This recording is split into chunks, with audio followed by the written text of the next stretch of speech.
நண்பர்களே, மோடியோடைய கேரண்டிக்கு என்ன அர்த்தம்னா, இதுக்கு ஒரு நல்ல உதாரணம் சிஏஏ சட்டம்.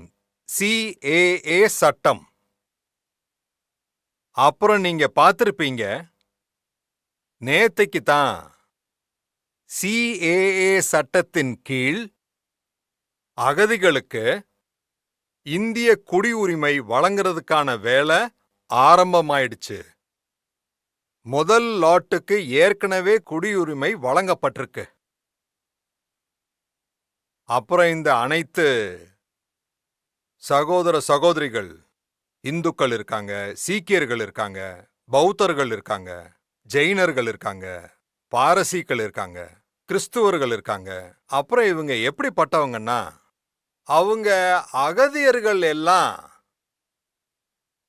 நீண்ட காலமா நம்ம நாட்டுல தங்கிக்கிட்டு வர்றாங்க. இவங்க எப்படிப்பட்டவங்கன்னா, மதத்தின் அடிப்படையில நடந்த இந்திய பாக பிரிவினையில பாதிக்கப்பட்டவங்க. அப்புறம் முக்கியமான விஷயம் என்னன்னா, இவங்க மகாத்மா காந்தியோடைய பேரை சொல்லிக்கிட்டு ஆட்சியில உட்கார்ந்துடுறாங்க. ஆனா மகாத்மா காந்தியோடைய பேச்சை ஞாபகம் வச்சுக்க மாட்டேங்கிறாங்க. மகாத்மா காந்தி அவரே உறுதி அளிச்சிருக்காரு, அவங்க எப்ப வேணும்னாலும் இந்தியாவுக்கு திரும்பி வரலாம்னு. 70 ஆண்டுகள்ல ஆயிரக்கணக்கான குடும்பங்கள் எவ்வளவோ கஷ்டங்களை அனுபவிச்சு அவர்களின் மகள்களுடைய மானத்தை காப்பாத்த, அவங்களுடைய மதம், அவங்களுடைய கலாச்சாரம், அவங்களுடைய பாரம்பரியத்தை காப்பாத்திக்க வேற வழி இல்லாம எவ்வளவோ கஷ்டப்பட்டு பாரத தாயோடைய மடியில தஞ்சம் அடைஞ்சிருக்காங்க. ஆனா காங்கிரஸ் அவங்க மேல என்னைக்கும் அக்கறை காட்டினதில்லை.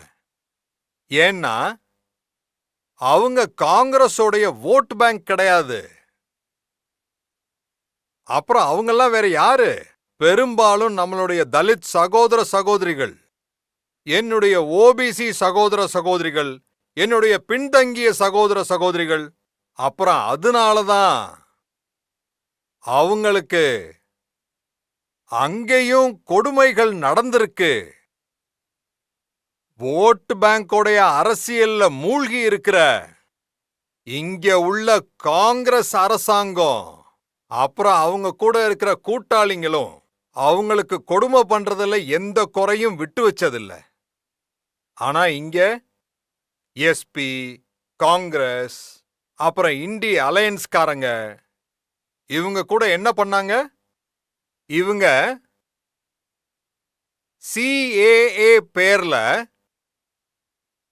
எப்படிப்பட்ட பொய்களுடைய மலைகளை தூக்கி நிப்பாட்டியிருக்காங்கன்னா, எப்பேற்பட்ட பொய்களை சொல்லியிருக்காங்கன்னா, எஸ்பி காங்கிரஸ் மாதிரி பார்ட்டிகள் யூபியோட சேர்த்து மொத்த நாட்டையும் கலவரங்களுடைய தீயில முழுமையா தள்ளி விடுறதுக்கான முயற்சிகளை செஞ்சிருக்காங்க. இதுவரைக்கும் இந்த இந்திய அலையன்ஸ்காரங்க என்ன சொல்லுவாங்கன்னா, இந்த மோடி சிஏஏவை கொண்டு வந்திருக்கார்ல, என்னைக்கு மோடி போறாரோ அன்னைக்கு இந்த சிஏஏவும் போயிடும். சகோதர சகோதரிகளே, இந்த நாட்டுல யாராவது ஒருத்தங்க பிறந்திருக்காங்களா இந்த சிஏஏவை அழிக்கிறதுக்கு? இந்த நாட்டின் மக்களுக்கு தெரிஞ்சிருச்சு, நாட்டுல உள்ள எல்லா குடிமக்களுக்கும் தெரிஞ்சிருச்சு. நீங்க ஓட்டு பேங்கோடைய அரசியலை செஞ்சு இந்து முஸ்லிம்ஸ சண்டை போட வச்சு, அப்புறம் செக்யூலரிசத்தோட முக்காடை எப்படி போட்டுக்கிட்டீங்கன்னா, உங்களுக்குள்ள இருந்த பாவத்தோட உண்மை வெளியே வராம இருந்துச்சு. இந்த மோடி தான் உங்க முகமூடியோடைய திரைய கிழிச்சிட்டாரு.